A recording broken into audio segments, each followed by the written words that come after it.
আসসালামু আলাইকুম, সবাইকে শুভেচ্ছা জানিয়ে শুরু করছি আজকের ভিডিও। ইংরেজিতে কথা বলার জন্য আজকে আমরা ডব্লিউএইচ কোশ্চেন নিয়ে আলোচনা করব। মূলত 9টি শব্দকে ডব্লিউএইচ কোশ্চেন ধরা হয়। এই 9টি শব্দ হলো what, which, how, where, who, whom, whose, why and when. এগুলো ছাড়া ইংরেজিতে প্রশ্ন করা প্রায় অসম্ভব। এই শব্দগুলোর পরে অক্সিলারি ভার্বস অথবা মোডাল অক্সিলারি ভার্বস যুক্ত করতে হয়, নয়তো প্রশ্ন গঠিত হয় না।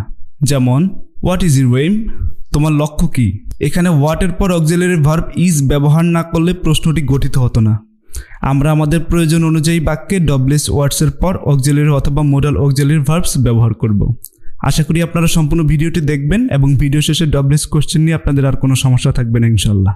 প্রথমেই আমরা হোয়াট দিয়ে প্রশ্ন তৈরি করব। হোয়াট অর্থ কী, যেমন হোয়াট ইজ ইউর নেম, তোমার নাম কি। হুইচ অর্থ কোনটি বা কোনগুলো, যেমন which colour do you like, কোন রঙটি তুমি পছন্দ করো।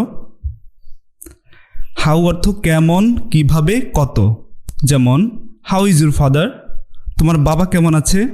এখানে হাউ কেমন অর্থে ব্যবহৃত হয়েছে। How did you get this job, এই চাকরিটা তুমি কিভাবে পেয়েছিলে।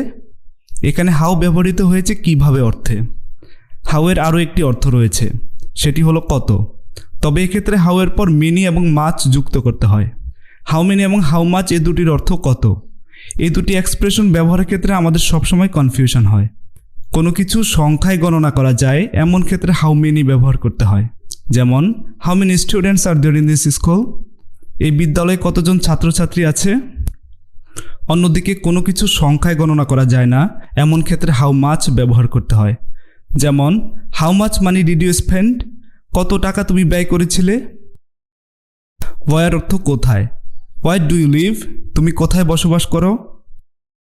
হু অর্থ কে, who is your favourite footballer, তোমার প্রিয় ফুটবলার কে। হুম অর্থ কাকে, হুম ডু ইউ লাইক, কাকে তুমি পছন্দ করো। আমরা অনেক সময় এমন কিছু সেন্টেন্স দেখতে পাই যেখানে হুমের অর্থ কাকে না হয়ে কার সাথে হয়। যেমন হুম ডিড ইউ মিট, কার সাথে তুমি সাক্ষাৎ করেছিলে।